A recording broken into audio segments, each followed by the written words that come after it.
Bruce Wayne, Sorry. I wouldn't be bothering you here, but your people keep telling me you're unavailable.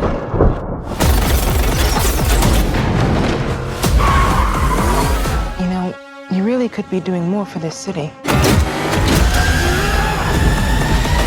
Your family has a history of philanthropy, but as far as I can tell, you're not doing anything.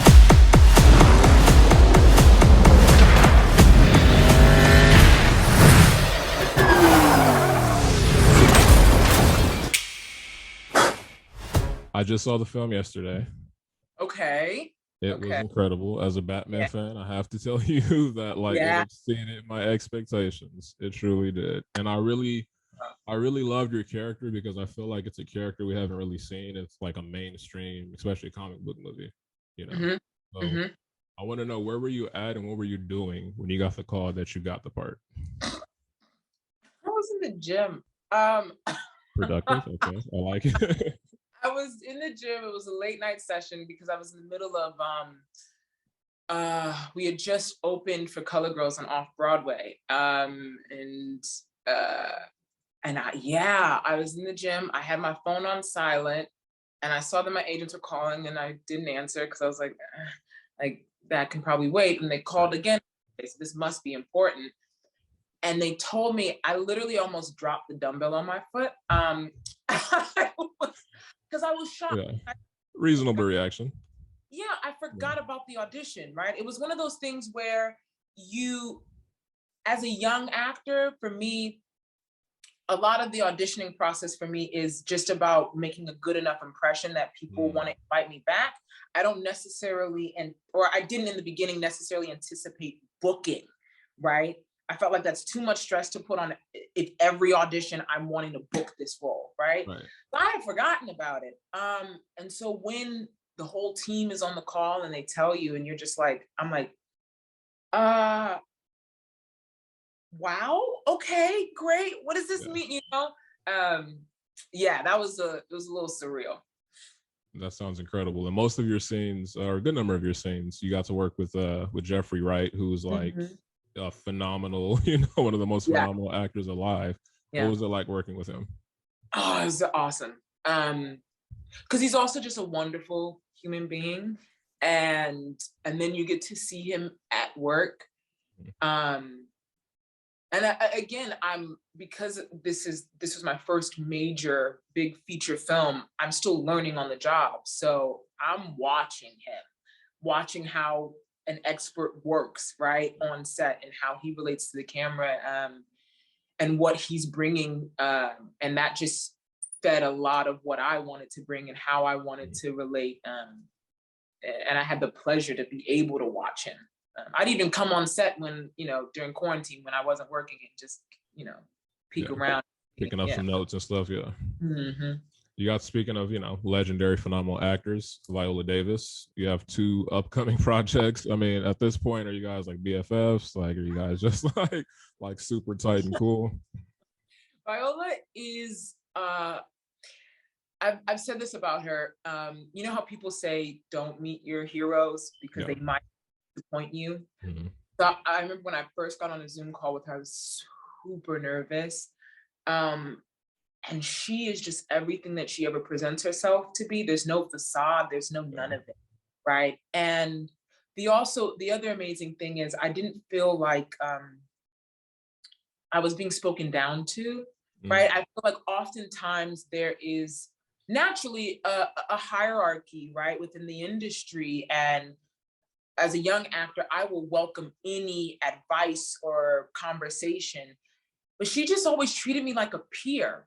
And that was a little weird for me because I'm like, do you know who you are? But she's a wonderful person. And my God, when you get in front of her and she brings all of who she is as an actress, it is a force. You got to be, 10 toes strong to be able to take that. That's happy to hear. I'm happy to hear that she is, as lovely as she seems. So that's great. So, being cast in a superhero project comes with like a lot of kind of toxic fandom and stuff like that, and a lot of negative People saying a lot of negative things online. Did you have to deal with any of that when your casting was announced? Laugh. I don't know if that's I don't know. I have a weird sense of humor, but I just found it funny, you know, because like, if that's what upsets you in life, Yeah. Okay, you know? Like there's bigger things to worry about. Yeah. Like, some of the funnier things that I would see is when there was suspicion about who my character was, right? And people were throwing all different things on it before they ever announced that I was a new character and I was playing the mayoral candidate. And you're just seeing why people were upset about stuff. You're just like, wow, all right. That's you. I don't know what to say, you know. So me and my family, we would laugh about it in the corner. Well, that's good. At least you have a sense of humor about it, because you know I know it does get pretty toxic. So no, I don't know them personally, so it's like it can't. Well, that's great. What kind of pressure did you feel? I mean, Michelle Obama. Like, what kind of pressure is that? Like, it's just speaking it, I feel pressure kind of, you know, just thinking of it. So how did you prepare, and what was that process like? I scoured through her book, Becoming. I mean, like, if I showed you right now, it's sitting up on my bookshelf, and it's just notes after notes, right? Because this is someone that is so beloved by so many, including myself. And, you know, Viola even talked about, like, you can't mess her up. Like, you cannot. And I'm still nervous about it when it finally comes out. But I would scour her book because I wanted to really get to the core of who she is. And also, Michelle, when she wrote her book, there's no sense that she was ever deceiving anyone. So it felt like she offered up so much of herself that I was able to really start to connect some dots and relate to her. So yeah, that was a gift to work on that. I feel like, you know, and talking to you as well, you have such like a lovely spirit. And I feel like you're really going to have an amazing career. If you can now go back and talk to like a younger you that was starting off like in this industry, what would you tell yourself? Ooh. I'd be like, girl, just chill. Just chill and enjoy the moment. That's like actually what I'm having to tell myself right now. It's so easy. Even when you're training, before you even try to get in the industry, if you choose to train, right, and study this craft, it is so easy to try to think years ahead. And when I get this moment or when I get that,